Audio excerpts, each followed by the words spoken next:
Donald Trump's Epstein turmoil.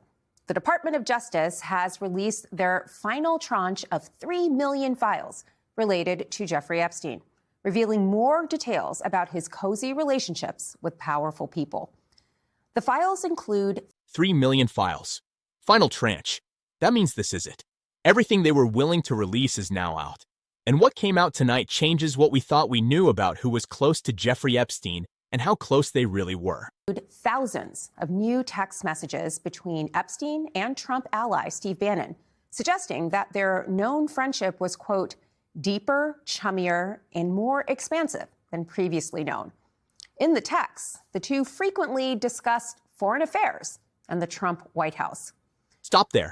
Steve Bannon, chief strategist to Donald Trump, the architect of the 2016 campaign, the man who shaped the political movement that put Trump in power. He was texting Jeffrey Epstein, thousands of messages, discussing foreign affairs, discussing the Trump White House.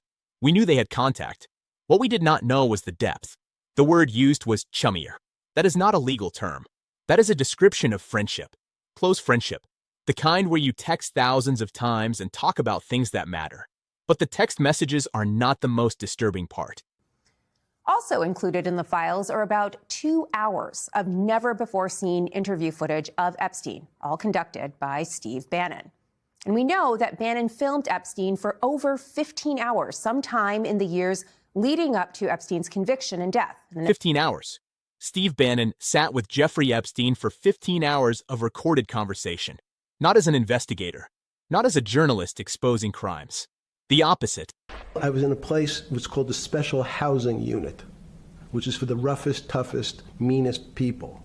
Did it strike you at the time of the mess you had made of your life and put you in a position, or you had put yourself in that position? No.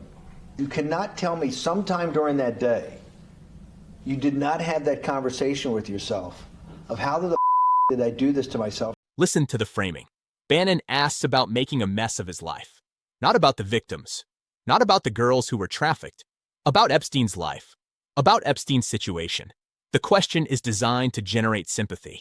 And Epstein's answer is about himself. How did I do this to myself? Not what did I do to others. To myself. This is what rehabilitation looks like.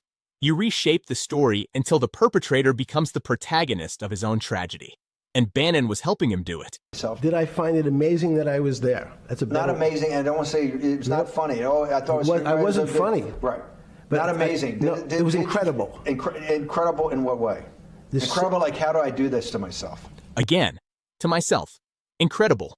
Words chosen carefully. And this was filmed before anyone knew how this story would end. Now watch this exchange. Do you think you're the devil himself? I don't know. Why would you say that? Because you have all the attributes. You're incredibly smart. You remember the devil is somebody knows the devil's brilliant. You read Milton's Paradise Lost. No, the devil scares me.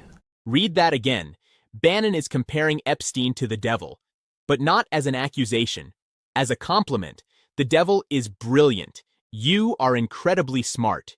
Have you read Paradise Lost? This is a man who trafficked children being compared to a literary figure of dark intelligence by a man who would later run a presidential campaign. What kind of relationship produces a conversation like that? What kind of friendship? What kind of admiration? And remember who Bannon was at this time. Not a random podcaster, not a fringe figure.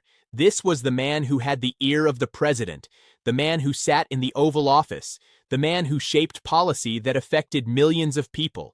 He was spending hours with Jeffrey Epstein, filming him, complimenting his intelligence, comparing him to Milton's Satan as if that were a badge of honor. And during all those hours of conversation, what else came up? What names? What stories? What arrangements? We do not know, because we have only seen 2 hours. And someone decided that was enough. This is striking. Gives a rare look into Epstein's life at a time when there's almost no public footage of him speaking. Bannon reportedly intended for this footage to be made into a documentary, which never came to fruition. He did not film this for nothing. 15 hours of footage. The project was never completed, but the footage existed. It sat somewhere for years. Through elections, through investigations, through everything that happened since. And now pieces of it are coming out. Think about the timeline. Bannon filmed this before Epstein's final arrest, before his death in that cell, before the questions about who else was involved became impossible to ignore. Someone had 15 hours of Epstein talking on camera. Someone sat on it. And someone decided, years later, that 2 hours could be released and 13 hours could not. Ask yourself who knew this footage existed.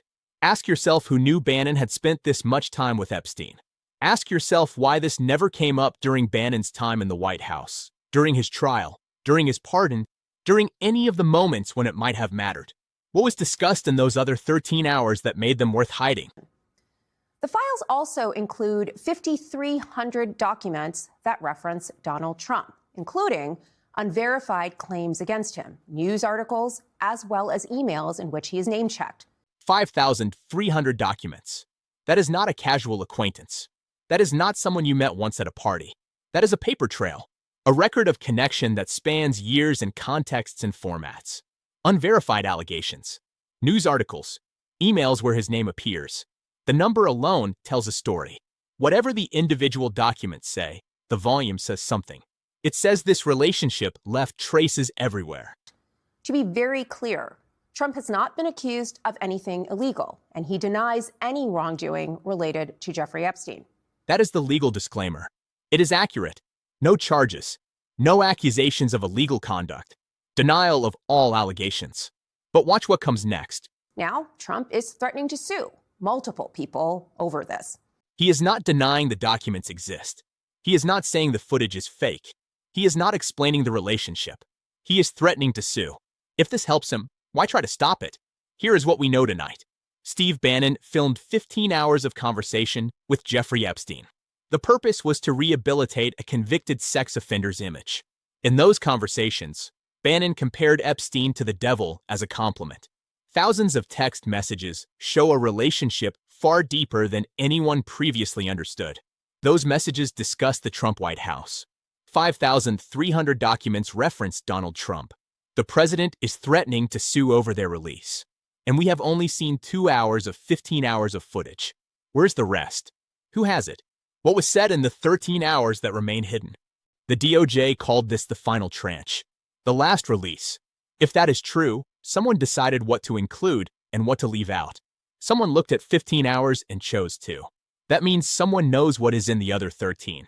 The questions are not going away. The footage exists. The documents are out. The relationships are documented. And the lawsuits being threatened will only bring more attention to what they are trying to suppress. That is how it works. When you sue, you create discovery. When you create discovery, documents move. Lawyers ask questions. Things come out that were supposed to stay hidden. Whoever advised threatening lawsuits did not think it through, or they are desperate enough that they do not care.